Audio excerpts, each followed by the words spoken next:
logical reason for all this. Shut up! Why do we like inherently bad movies? This is a question that I frequently ask myself, as those inadvertently hilarious works have often brought me more enjoyment and laughter than films that actually tried to. I consider myself a cinephile and find enjoyment in all areas of film, from black and white silent films to contemporary avant-garde. So why is it that after decades, films like Troll 2 and The Room are still selling at movie theaters and only having their fan bases filled with cinephiles like me grow larger and larger? To start, let's look at the belief that people enjoy these movies because they intend to feel superior than those who made them. The idea is that a viewer will see the movie and think to themselves that they could easily create a work that is of more value than what they saw. These films are humorous because they are incredulously awful, and you can't believe that anyone could produce something that bad and think it's okay. It makes the viewer feel like an expert film critic, since they know they are undoubtedly correct in the assumption that they are produced objectively poorly. This is an inherently amateur film viewer's point of view, as they do not understand the complexities that go into a film's production and see that those takes are more based on the person's insecurities and their inability to complete decontextualization of a film as a whole. These movies that have the ability to remain prevalent in popular culture are often referred to as cult movies. According to IQ Hunter, a cult film is a film with a devoted following or subculture of followers. To obtain this status, there are typically 8 aspects that must be completed: marginality, suppression, economics, transgression, cult following, community, quotation, and iconography. When looking at a film like Troll 2, it is easy to see how it checks off all the boxes. The film was made by an Italian couple's critique of vegetarianism with limited understanding of American culture. Troll 2 wasn't released in theaters and relied on its VHS distribution. The film was a critical financial failure and made no profit in its original release. The film uses aggressively transgressive techniques that would never be suitable in mainstream film culture.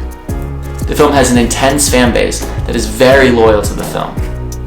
There are conventions for the film and events for fans to come together.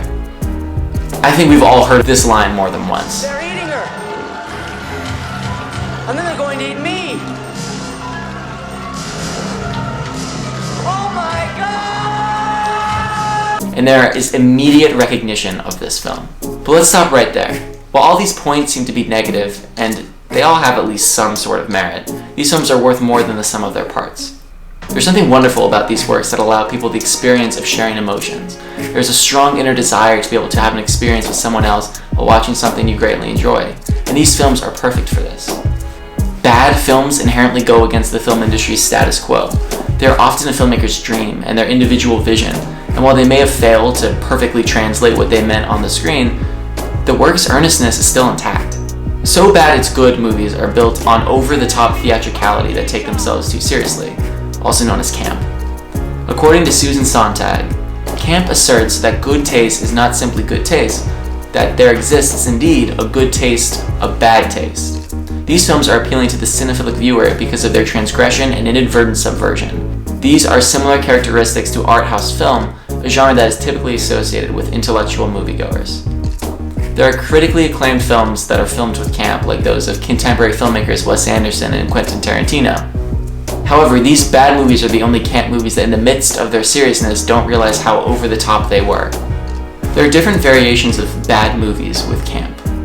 While there are films that were seen differently than the creator intended, there are other examples like Sharknado, which were always meant to be seen as so bad it's good.